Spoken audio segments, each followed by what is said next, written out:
They got Willa. They got my daughter. I need to find her. From acclaimed director Paul Thomas Anderson. You can save that girl.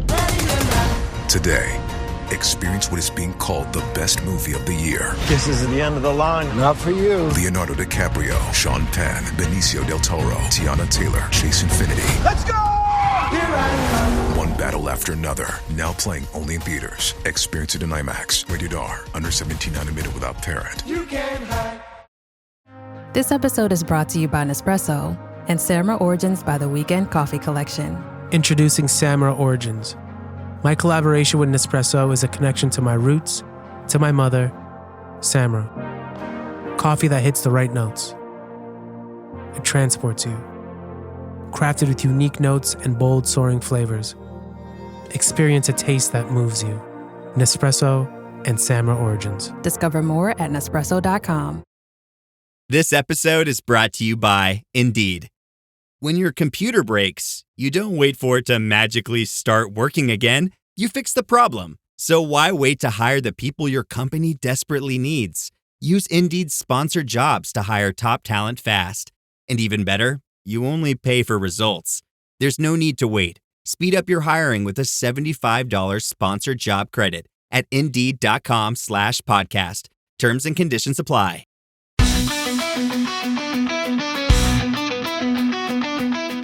You're listening to the Super Rugby Cymru podcast.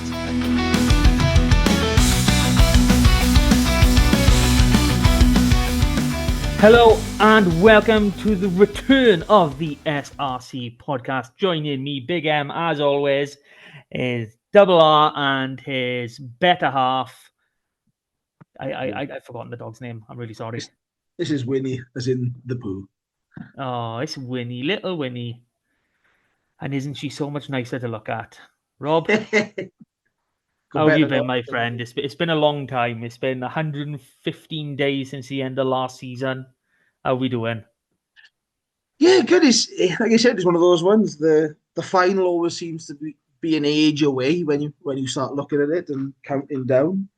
And then before you know it, you think, the rugby's gone. And pre-season has been going for 2 or 3 weeks in terms of games now. And like I said, we're a couple of days away from kickoff.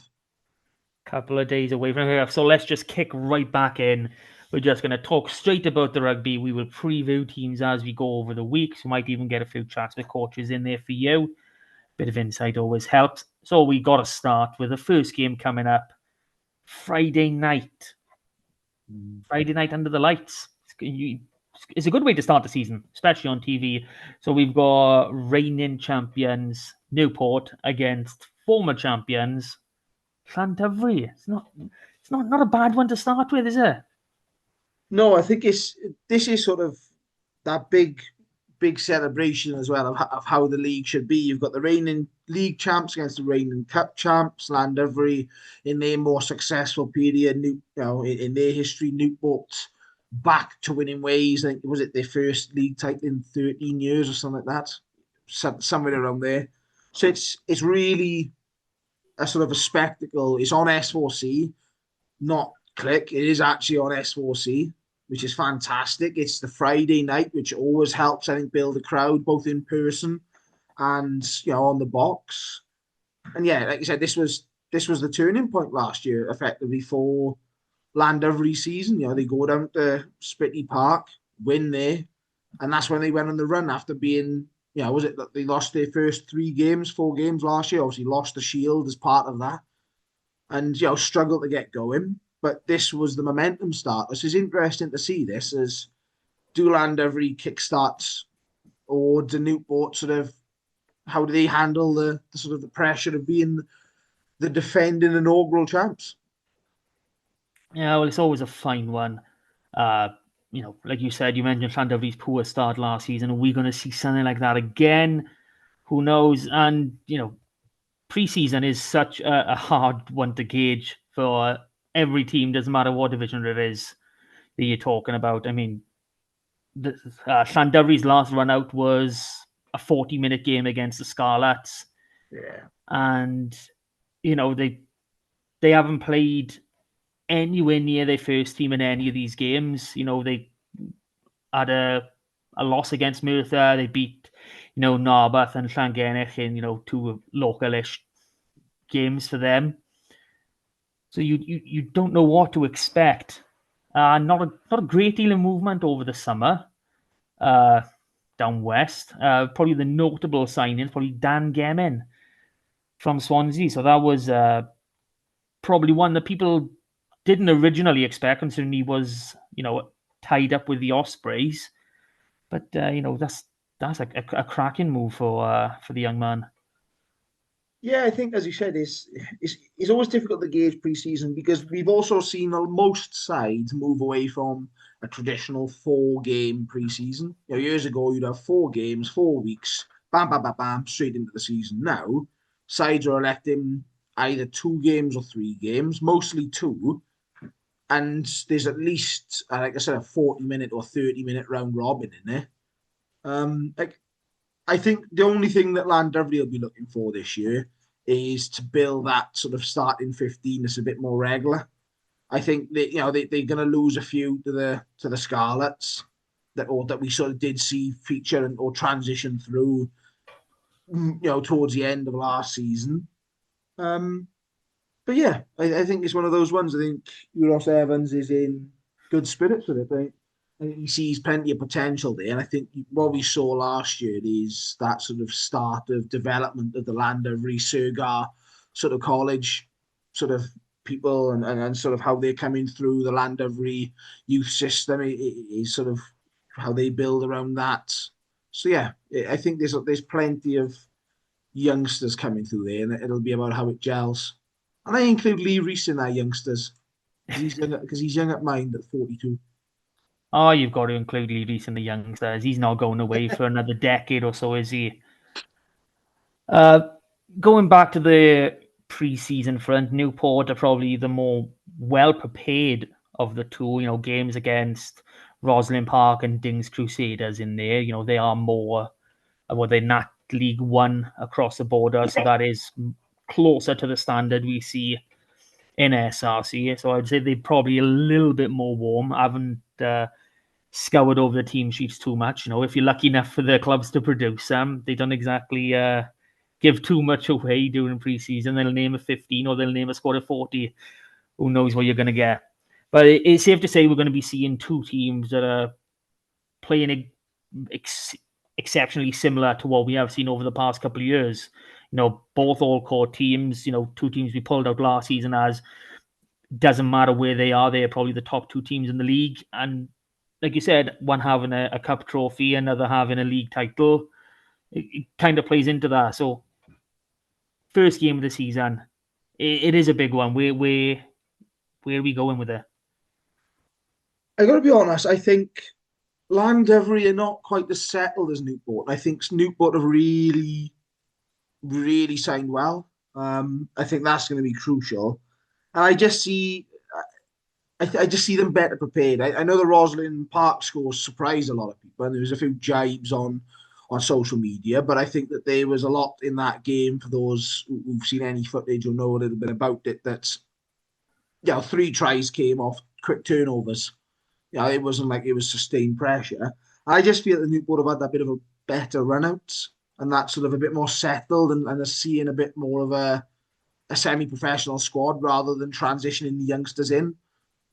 Which, of course, is not to say that those youngsters are not going to be up to standard, but I think it's easier to sort of go with what you know, I guess. And I think that at the moment, Newport just look the best side. They really do. Yeah, we'll come on to Cardiff later, but they are very much the opposite of Cardiff. They don't tend to rely too much on the regional academy and drop-down players, whereas, like you just alluded to, Llandovery, they are a main player in this, step ladder to professional rugby down west. I mean, you just look at the players that, come through the system. I mean, it wasn't that long ago, Tag Byrne was turning out for Llandovery. So, these sort of players do end up on the field. Obviously, we've had the list of the academy allocations.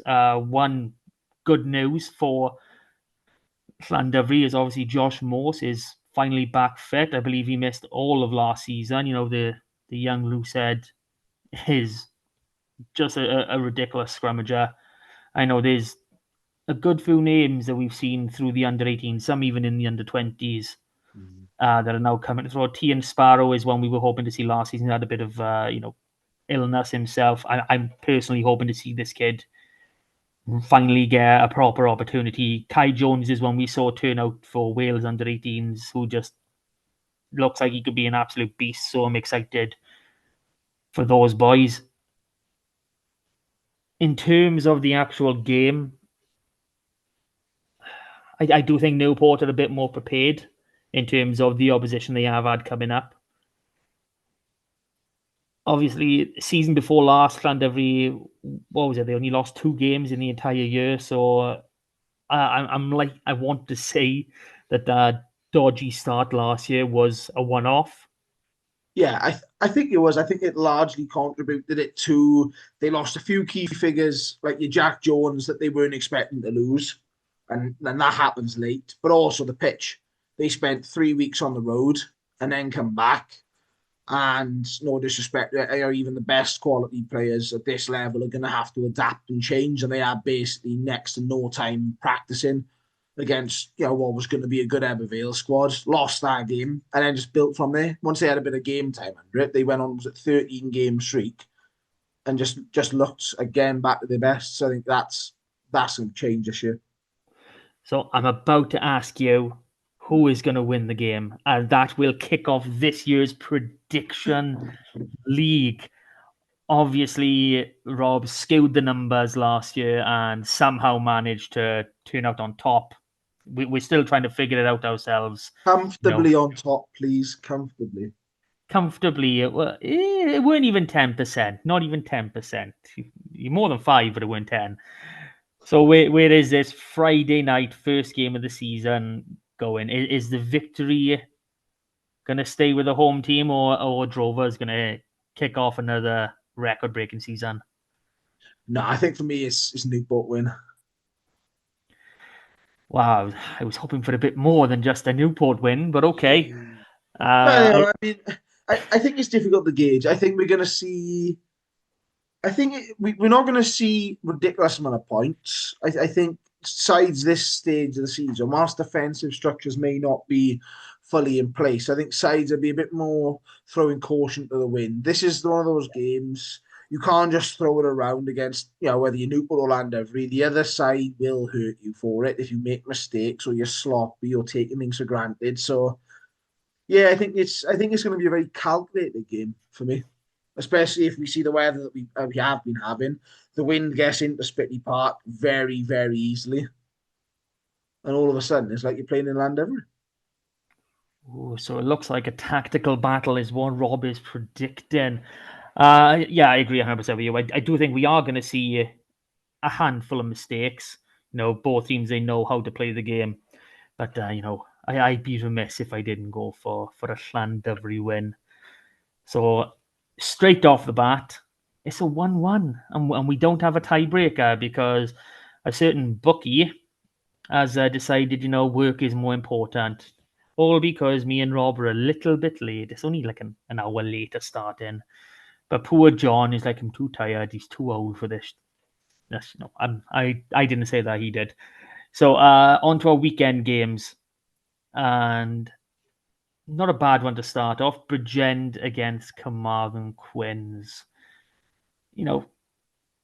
Two teams, very, very similar for me. It's tasty. Every game is tasty in this league. I have obviously, being someone who likes a little bit of Carmarthen Quins, been following them quite closely. And I know, ins and outs aren't really something we really see make such a massive impact.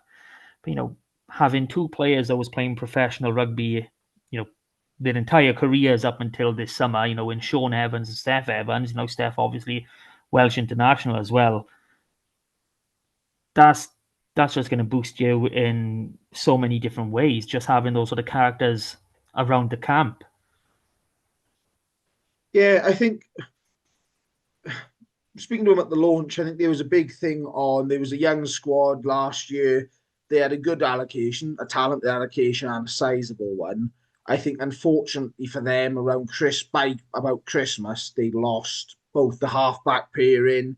They lost Gabe McDonald in midfield. They lost Yori Badham at fullback. So straight away, you're decimating a Quins side that's in a bit of a transition phase. It's one of those, like you said, I think they've added quite nicely. They've had some solid pre-season, I guess is to say. I mean, again, right, you've played 40 minutes against a Scarlet side that's self-rotating and sort of difficult to judge when you're sort of playing like that. But again, a win's a win, and nothing breeds confidence like a win. And I think they'll be back to the old style Quins, and they're no longer going to be that sloppy side. We've seen it a bit more towards the tail end of last year, where going to Carmarthen was a chore again. And I think if they can just close out those final 10, 20 minutes, even just at home, then this side are going to be, again, one of those sides pushing up the table a few from where they were last year, because they've got the talented squad. If you can keep them fit, they're a young squad. They want to play rugby. They've got some, plenty of experience, plenty of talent blended in. Lee Taylor's still around pushing for records. Players like that, you just can't, that is one of those squads is getting to a nice little blend.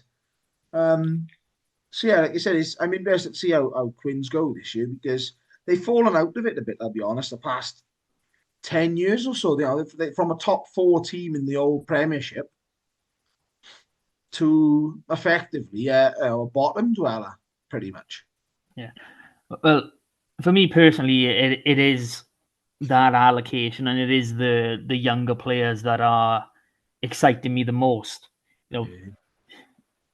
It's a name that I'm sure we're going to be hearing a lot of in the future is Carwyn Leggett-Jones. The boy is, he's still only 17, but he's made his first appearance now during pre-season, and he will be cutting his teeth. So I'm hoping a lot sooner than later. You got boys like Ocean Williams, who started playing towards the end of last season, and Sam Williams, both back 5 forwards, who are, there's tremendous amount of talent there, absolutely tremendous, and it is, big things are hoped of these players, so it'll be good for them. Ewan Jones is the one big signing, obviously a signing by proxy from the Scarlets, former England under-20 international at fullback. It'll be interesting to see how much game time he does actually get here. But overall, I'd love to see the Quins move on up, probably have a proper crack at something, whether that's, going tactical and trying to, finish third in a cup, or to get, a good seed in for the plate, or whether or not is, just going for all out and going for everything. Not a big turnover. I believe there's only 2 players they've lost over the summer. Lewis Reese, I think, has gone to Pontypool, and Sean Jones, I believe, has gone to, I want to say Neath, but that might be wrong off the top of my head.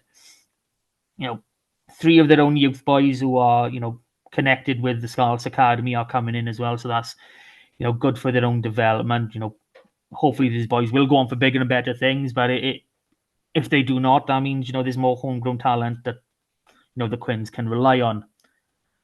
Or to Bridgend, a sort of crazy end to last season. They had a good win against Llandovery. Again, I'll go back to it. I still can't get over it. And then almost completely blowing it against Swansea to coming into this year.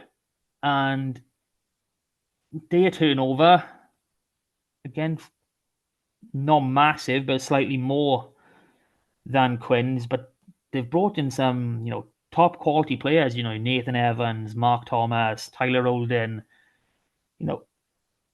These are, top-notch forwards. And that's the one thing we were saying all of last season. But they just don't seem to have that edge, that grunt, whether or not it was size, or just, aggression is yet to be seen. But it looks as though they've seen that problem, they've addressed it. Yeah, and I think that's a bit of a skills gap analysis done by Scott Baldwin and the team. I think, and maybe it's Baldwin's coaching naivety coming through, but last year there was a lot of talk, even right through to that Swansea game, around we still believe we can win, silverware, etc. And sometimes you just have to learn to walk before you can run, and be realistic about yourself, not try and stand up and then get sort of slammed down because you're trying to claim you're something you're not. And I think they've made some big signings, a big statement with those. I think they're up front. I think the key part for me is home games. Obviously, the Ospreys are also at the Brewery Field now for this year. It'd be interesting to see how the pitch copes. And this is not a sign. I think the Brewery Field is a good surface. But it's, when you've got a dual team playing on it, it's always going to challenge that, especially if the weather stays as we're having at the moment for an extended period.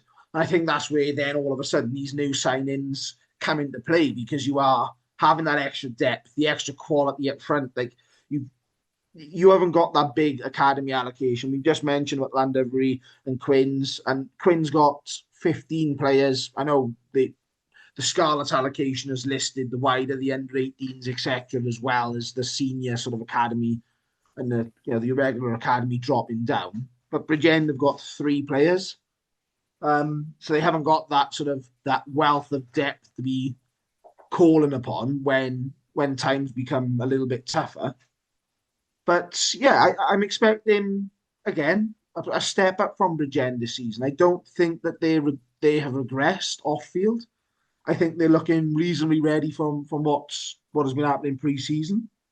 And yeah, I think there's a bit more realism this year around how they go about things and sort of what their aims are, speaking to Zach and co at the launch. It's going to be a big test for both sides coming into this. Obviously Quins will be very buoyed by having beaten the Scarlets in their 40-minute run out, which no one ever really sees coming as one of the SRC teams doing over a region, even in a short turnaround game. Dwayne Peel did throw out the excuse, we had lots of young boys, but that first 15 was still on till about for a good 15-20 minutes. They should have put that game to bed. So well done Quins for being in front at that point and keeping in front. But in Bridgend's pre-season, what was it? I know they played had the Bridgend Sevens they were involved in, and they had a couple short run-outs with Bridgend Athletic and Tondi, a draw with Plymouth a few weeks before that, which again, Plymouth, that sort of level we'd expect in. Kind of hard to see which team is it better placed coming into the season. But no, that's all for us to judge or not. I think this game is going to be a good first half of knit and grit. I think it's going to be Scott Baldwin's going to say, you're out forwards now. This is how he say. I think he's going to go for a game plan that's really saying, let's see what our limitations are with this pack, because we know that was our issue last season. Let's find out what the issues are now, and we can address them going forward. So I'm expecting to see a lot of aggression, a lot of probably no one-up carries, but a lot of hard carrying from Bridgend in this game. I'm going for Quins because I love Quins, and it's just the pure amount of talent that they have at their discretion is absolutely ridiculous. It's just, it's always the same. You've got to get it to click and you've got to get the balance right. And, that if that balance does get right, anyone can be in trouble. Yeah, I'm going to split this, to be honest. I'm going to go Bridgend. And I think this, as you said, we are going to see that more robust, that step up in physicality up front. But I think it's going to be more measured. I think the signings are sort of telling us that this is going to be not slowing the pace down, but let's just take a step back. Let's not just have every forward as this dynamic ball carrier who's going to get an offload in before the ball hits the ground, all of that side of things. Let's just calm this down, do some hard yards at the front 5 and play it from there. And I do think the Quins' weakness, other than seeing out the game last season, was their road form just isn't good enough, and that's the same for a lot of the sides, or all the sides in that sort of bottom 5 or 6 sort of thing, where that's where you ultimately losing your points on the top sides, is you're not picking enough up away from home. And I just think that at the moment, I think Bridgend are one of those sides I would favour at home in this situation. So I'm going to leave us deadlocked again. I'm going to go Bridgend. No, Yeah. we need Bucky to get in with his prediction. We should have asked him beforehand. Really, really not a smart decision by us. Okay, on to our third game of this opening weekend. And we're on to one of Rob's favourites. What am I talking about? It is Rob's favourite. It's Ebbw Vale, but not just Ebbw Vale. It's Ebbw Vale at home defending. What was the name of this?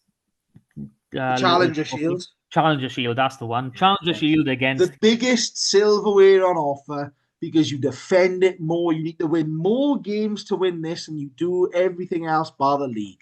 Unless you beat the side that holds you at the last game of the season. No, that's not how it worked last year. We all know that. Llandovery got absolutely obliterated the first time they had it on offer. Ebbw Vale took it home and just put it in the trophy cabinet and locked it away.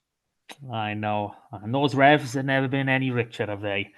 So obviously hosting against Aberavon, and Aberavon that have done very much more the same this off-season. They have recruited mostly youngsters from in and around their region, which, credit to them. It's a job and a half to do that, just to restrict yourself to, first off, the smaller area around, Aberavon, Port Talbot, etc., and then just to try and limit it more. I've got to give massive credit to Jason Hyatt for just building a team that's, competitive enough. Obviously, we had the leavers list quite early last season, at the end of last season. So we know there's not a great amount of boys leaving, and vast majority of these new signings are, 18, 19. So they are coming to the first season rugby. So whether or not we see them is another question. There was a 17-year-old tight dead prop, Jaden Maybank. I made a note of him when he made his debut. Our job just to be a tight dead making a debut would be 17 and doing it against men. Tough one. Obviously, Ed Dunford was the big one walking out the door. Obviously, only here for the one season. Going back home across the border. They've signed a couple outside halves in, was it Tommy Booth and I probably get his name completely wrong, Cullen. I mean, lots of people that I've spoken to seem to think that Cullen is going to be the front runner. I don't think I've seen his name involved in any of Aberavon's preseason games. So, please correct me if I'm wrong on that one. It's going to be a funny one to see what Aberavon step up with.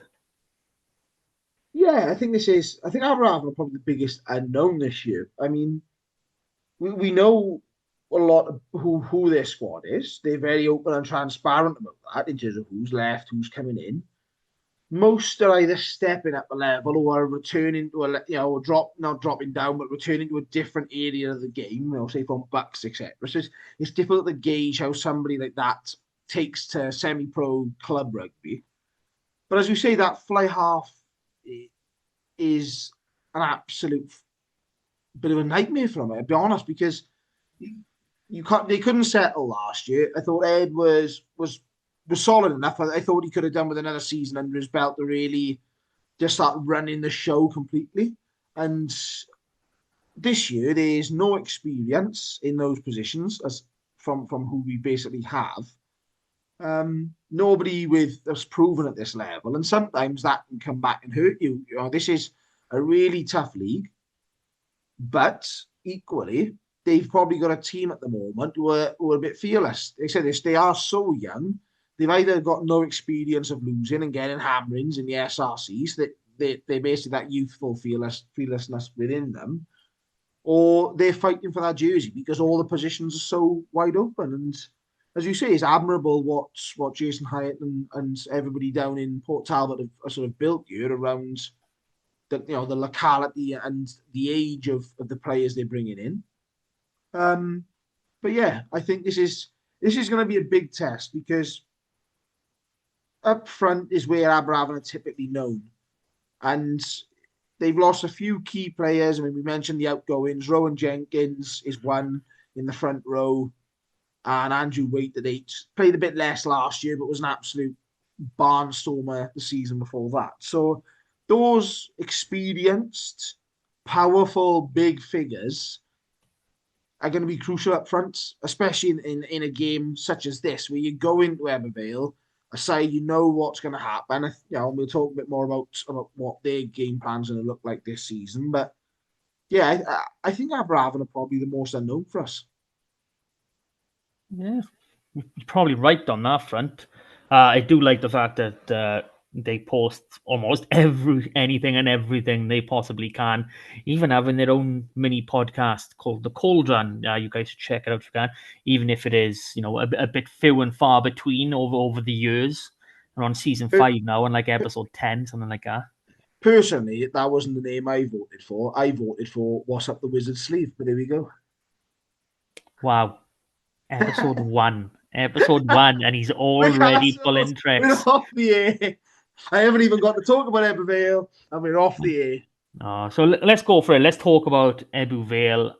You know, we had some of the leavers noted again early on. You know, Owen Hathel, etc. So, what is the state of Ebervale looking like? I'll be honest. In terms of the leavers, there probably wasn't. Other than probably Cam Regan, I don't think anybody that the club were disappointed to lose. I think other than Matty Jones, there was nobody then that was a regular in that match day 23 that they lost. Everybody else was sort of fringe players. Like Owen Hathel ended the season with Bridgend, ended up playing elsewhere. So it's that sort of player you think, well, they're moving on. Morgan Davis, I guess, in the front row was a bit of a surprise for a few people that he's gone off to Blaina, dropped down a couple of leagues, local lad. That's probably the other big one that's out.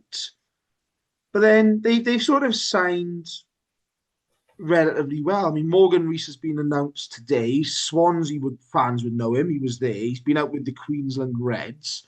Didn't feature against the Lions, so anybody who watched that wouldn't have seen him. They've had some solid local signings. Bramau was good to see a bit of a pathway there, who was also one of their, one of those part pre-season games where you play 40 minutes. Newbridge were also involved there. They announced Rhys Anstey, but there's quite a bit of talk that he's not actually still with the squad. So that remains to be seen. But yeah, there's plenty settling in. There's a very heavy youthful presence. Even in the Cardiff Met pre-season fixture that played, there was basically rolling subs on 20, 40 and 60. Everybody's changed around. There is a lot of pace out wide. That is the one thing they've added, whether it be through signings or academy. I think Dawes is looking good from what I've seen. Looks competent for such a young player. So yeah, I think Ebervale, there's only one way this season ends in. I'm not saying a happy mood, but there's only one sort of outcome this season that would be seen, I think, as satisfactory, and that's silverware of some description, other than the pennant for top in the league and the Challenger Shield, which obviously they'll be looking to hold on to. But I think you've got to win one of those big two. They've stepped up. They've gone semi-final the year before last. Last year was the 2 finals. If you don't win something this season, it's at what stage do you start saying, well, the whole rebuild hasn't become a failure, but has been a bit, is you starting to not see the results that you want to. So, I think they're going to be a bit of an unknown. I think there's a few injuries around at the moment as well. And again, how do you judge 15 when they've played 2 pre-season games, or 3? 2 of those have been 40 minutes, and the other was a rolling subs with about 35, 40 players sort of involved. So one thing I think that will be the decider in this match, and I mentioned about Aberavon losing a couple of key players, is I appreciate this was the Saturday squad for Cardiff Met, And as a team of students, they're not going to be experienced. And as much as they are big boys, they're not that sort of hardened big player and big pack. They got mullered in the scrum.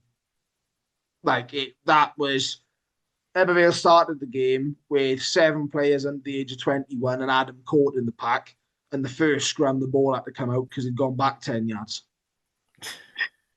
So I think the Ebervale game plan is very much still going to be around that line-outs and the maul. And I'll let the team news do a bit of talking around, I think, what we'll see there, because I've got a feeling there might be a few different changes for the Aberravon game specifically. Obviously, the scrum is still going to be one of the best in the league. But I think this year, with the signing of Dorian Jones at 10 as well, is you're definitely going to see them shipping it out. And that's why they've started announcing a few back 3 players. It's nice to see one sign-in, again, by proxy, like I spoke at Quinn's earlier, is Harry Bedell being announced as one of your allocation. Now, that's a nice one to have in your back pocket as well. Obviously, I wouldn't have expected to see him too much in the SRC, and we might not see a lot of him. But if we are, that's going to be a handy player to have in our match day 23. Yeah, do you know what? I think Ebervale have typically been a side that have struggled with allocation before. I don't think the Dragons have been forthcoming, and I don't think Ebervale have always been forthgoing. So it's been a two-way thing. But just to have a little look, there's 7 players. Harry Bedell, who I'd be honest, I thought was going to see starting game time with the Dragons at some point this season. Owen Conker, I get that. He had a bit of an injury-riddled season. Carter Pritchard's going to fill in some time at 9 because at the moment it looks like John Evans and Griff Tuff are going to be out for a little bit together. Harry Dawes, who I've already mentioned, is looking really quick out wide. And Harry Rees-Weldon, who's obviously already stepped up in the South Africa fixtures. He's got a broken metatarsal, was it carpal, whatever it is in the foot. He's broken some of those, so that's going to be probably 6 weeks based off when I spoke to him at the launch that he'll be out for. But again, that's a really solid allocation of players. And there's a few more on that list that they haven't included, but that's 5 out of the 7 allocated that are either major players or are going to be filling key positions. So there we go. We're not going to be holding on to just their main squad. They're actually going to be You do you first, Mark. The quadruple is on. Here we go. You heard that. The quadruple is on for Llandefry. He said it there first. Okay. To an earlier point, I do think you are right. I think it is a make or break season. It's got to be a title, a final win of some sort, or it is a case of, we've had 2 years to sort this from a good point. But alas, you've still got the Challenger Shield. They're still going to be very, very happy and very positive. You're going to win majority of your matches because you are a top 4 team. So this is probably going to be the first time that we're both in agreement on who's winning this game. And as much as Aberravon are going to try, and they are going to try, and they're going to throw everything, including the kitchen sink at you, I just don't think it's going to quite be enough for them at this stage. It's going to be an Ebervale win. Yeah, I think Bucky would definitely agree with us on this one, that is going to be an Ebervale win. So we'll count him in on this one. I did ask him for his predictions, and here he goes. He's gone Newport, Bridgend, and Ebervale. He's actually put it in the group chat. Ladies and gentlemen, Bucky has gone against Aberravon in round 1 of the season. Wow, I can't believe it's actually... I was reading the first one he sent, and I was thinking, why is he named all 10 teams? Oh, that's the league. We'll do that another time, John. I'll do that another time. But wow, yeah, him going again. Do you know who Pontypool is? Yeah, some shithouse team probably. Oh, that is harsh. That's harsh words from a harsh man. Okay, let's move on from there. We have got Pontypool, against Swansea. Now, interesting fixture. Obviously, Swansea don't have any home fixtures this season, courtesy of St. Helens development or whatever is happening with that. So, the first of 18 league away games for Swansea. And yeah, they did start to improve off the back last season. There's a lot of turnover, especially coaching-wise. A completely new coaching setup. And then if we look on the Pontypool side of things, they haven't really done a great deal of turnover around the playing squad. I mean, I think from looking at some of their signings when they were announcing them, they were players that were already on permit throughout this year, or they just coming through their own pathway. So I'm not seeing there being a lot of change in Pontypool, whereas Swansea, I think they are. If we're going to give Aberafan the title of the team that we're really unsure of, Swansea have got to be fighting them hard for second place, because we have no idea what style that this All Whites is going to be playing. Yeah, I think, as you say, that the pool of signings, apart from Joe Davis, haven't really excited me. I think we know what a lot of them are about, and sometimes that can be just as good. We saw Cam Davis at Ebervale was an allocation the season before, like your Walker Prices with Pontypool, signs and then flourishes. I think Joe Davis is a really good signing. I think it's really smart. But I think with Pontypool are going to struggle is last year they had, and for varying amount of times throughout the season, Dylan Kelleher Griffiths, Sam Scarf, both of which were going to be, I think, with Dragons' first team. Yeah, and in Morgan Lloyd, who hasn't been listed as an allocation, and given he's stepped up towards the end of last season, you'd imagine that's him gone. The same with Hugh Anderson. Hugh Anderson's established himself as a Dragons senior player now, so that's another player down. And I think that's where they're going to struggle. Is last year, I know they made a few moves and got some covering at 9 now, but Morgan Lloyd carried the team through difficult games last year. I worry about that. But yeah, I think they're a solid side. I think they need to build on their away form, which, if you look at Swansea's away form, like I said, difficult to say, because they've signed some really nice players. I'll be honest. I like Ethan Fackrell and I like Liam Lloyd. I've always said I never understand why Ebervale never signed him up after he spent a couple of games on loan there. I think they needed the coaching change. I'll be honest, it became stagnant. Didn't matter how many good players they signed. Swansea were bottom. They were shit. They were just losing games. Last season, we saw the development. It was 50-minute games then. It was 60. Then it was 70. And then obviously post-Christmas, they started winning. I think, was it 4 of their 5 games came after New Year? And they all came after Christmas. So I think that's a positive sign. Whether playing their home games out of Dunvant's Broadacre is going to be a good thing or a bad thing, I'd like to say it probably won't make a bit of difference. They've got a very pacey backline, especially if we see Harry Houston. And again, talking about allocations that may or may not be coming down, I think we'll see the likes of Cornelius coming into the side again. Will we see Harry Houston as much? I doubt it. So yeah, this is a bit of a match of intrigue, because I feel you've got one side who've stabilised. They haven't really grown a lot. Of course, the Dogs started. They obviously they're not interested in Swansea and Pontypool. But then you've got a side like Swansea who are actually on the other way.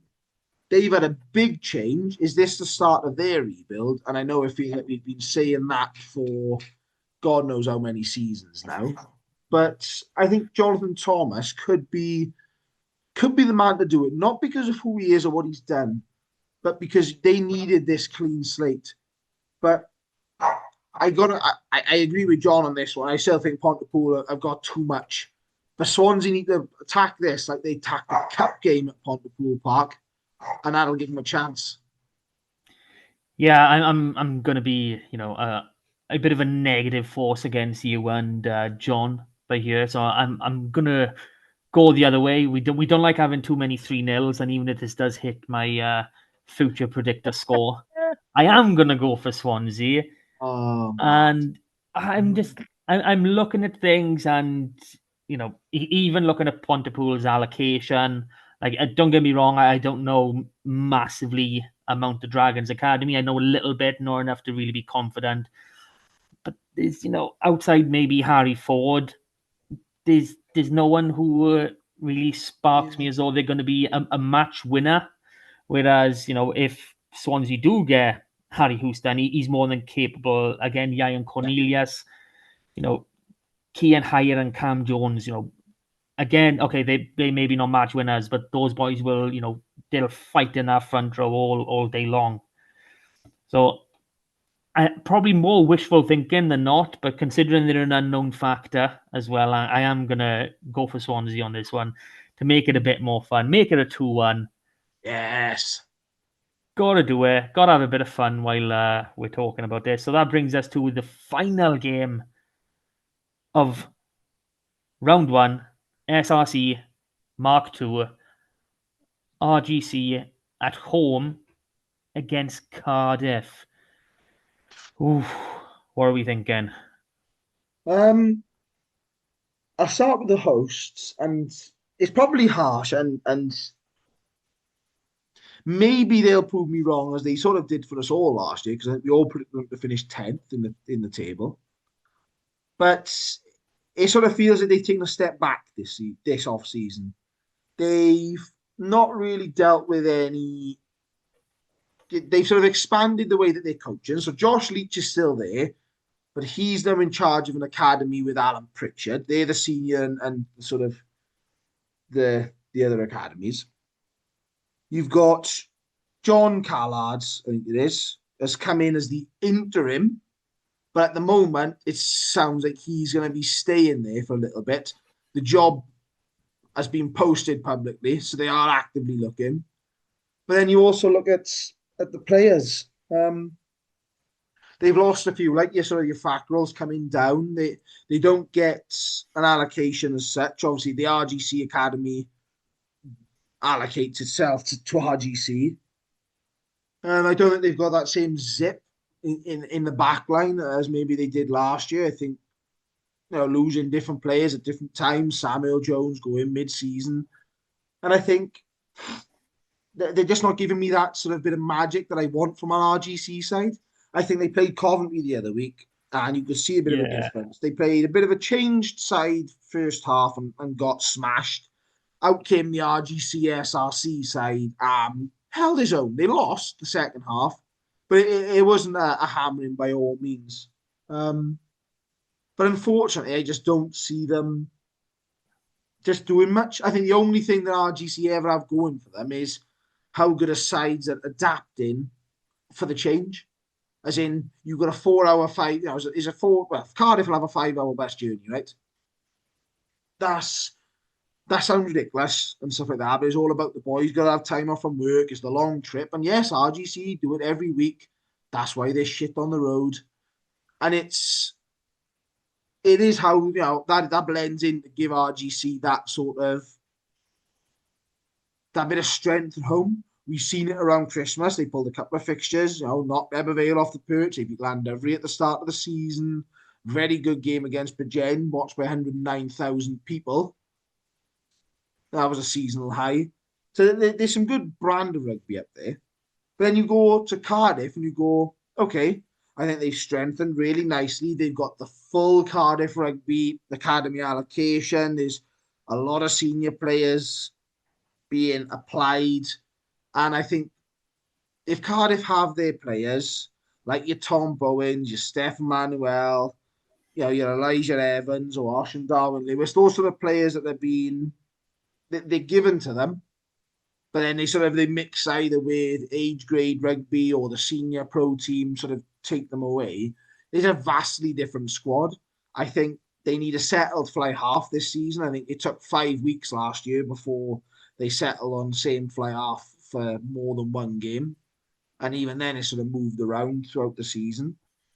But yeah, I think Cardiff will have another solid season.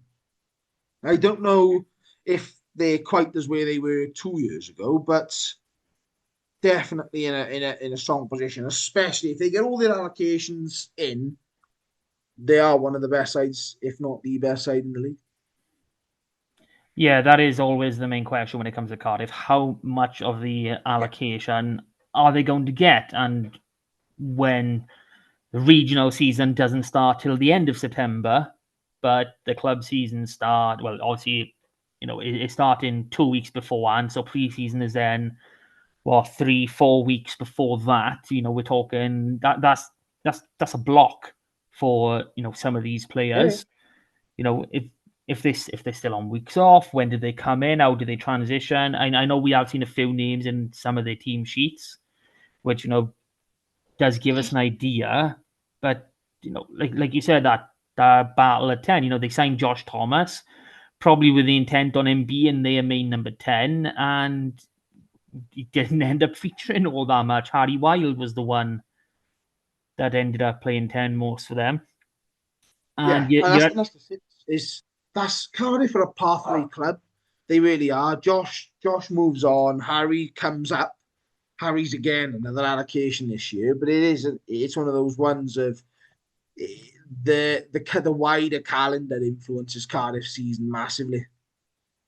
Yeah, exactly. And we're talking about Harry Wild possibly being the 10 again this season, and how long is that going to last? Because we really don't know what the state of the 10 jersey at Cardiff Rugby really is at the minute. It's really not the best going. I think only Callum Sheedy might be the only recognised 10, like flat out 10 they've got there to sell. I could be wrong, but it's just not looking all that strong. So if it's not going to be Harry Wild, then who's it going to be? Who is their backup? Because they haven't used anyone else. Obviously they have got the youngsters, Steph Emmanuel, Oshan Darwin, they both have filled in there, but from what I can tell, they're both centres by trade who fill in at that fly half shirt when they can. If we talk about some of Cardiff signings, they've only signed a handful, no, not even that, 3 players. You've got 2 back, 3 players. Steph Davis, who's been, I think, playing for Coventry, I want to say. But he's injured at the moment. I spoke to him just the other week, and he's going to be out for the first couple of games. There we go. Tom Williams, who's coming back off Great British Sevens duty. That is a nice major signing to have, and a loose head prop in Ben Murphy that that just replaces Mark Thomas, who they brought him in last season. They probably didn't use him as well. They probably used him more than they want to, because obviously they want the likes of Rhys Barrett, etc., to be coming through. I know they've had Callum O'Donoghue Proud as a sign-in when he's been a part of the academy and played fixtures all last season. So they got Ben Fry as well. Ben Fry, Tom Williams. I think they're 2 big signings. But as you say, it's those signings. If you include your likes of the major academy players, is a really strong squad. But otherwise, they're sort of filling gaps. I mean, obviously they're not going to get Mackenzie Martin this year. He's now with the Dragons. Lucas Delarue is still allocated to them. Do you see the players like Gwilym Bradley last year? All of a sudden, if 3-4 players are in that pack, Cardiff are a completely different sort of menace.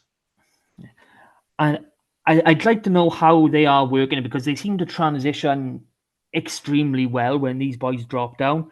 Is it just a case of, we've been here before, we know all the lads, or are they doing something different? Are they maybe having some joint training sessions on and off here and there? That's quite something possibly that could have happened over the summers on the Saturdays, or even still some Saturday mornings. Or we got 30 boys playing a game. Why don't we send 5 or 10 that might be with the RFC in a couple of weeks' time?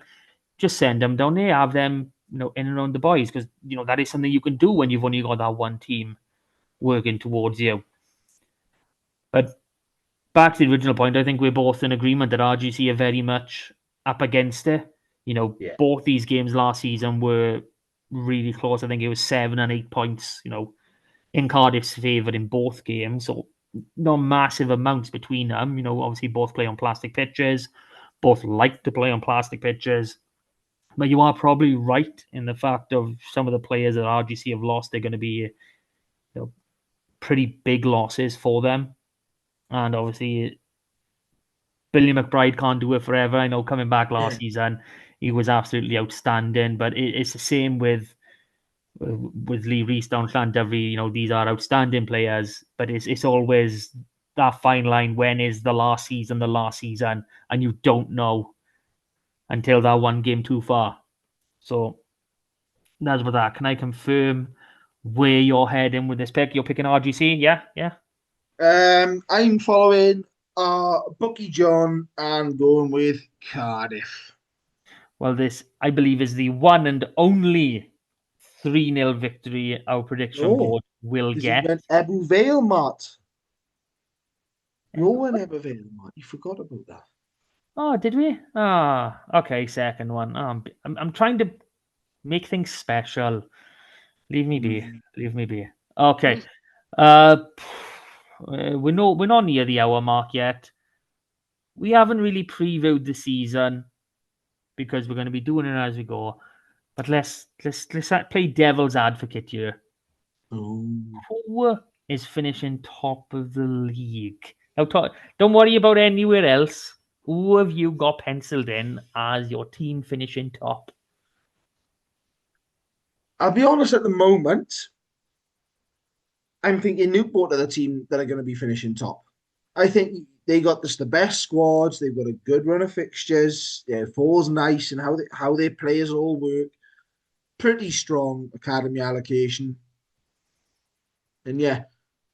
Ooh, so Rob is going Newport, finish top. Yeah, can't see much wrong with that. I'm actually going to say something that you were going to really like. I'm thinking Ebbw Vale are going to finish top this season. You always knew you were a man of quality, Matt. Oh, always knew. Man of culture. Man of culture. Okay, that brings in the first week of SRC Season 2. Thank you all for listening. Sorry for such a long break. We will bring you as much as we can, as often as we can. Thank you, Rob, for being my co-host tonight. And John, you have failed us. You are a disappointment to Aberavan. You are a disappointment to everybody that we're talking about.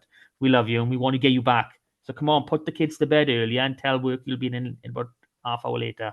It'll be fine. Thank you all, and we'll see you all next week. Ta-da.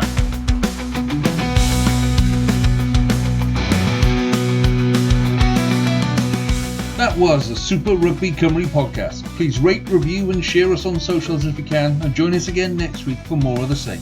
And until then, enjoy your rugby.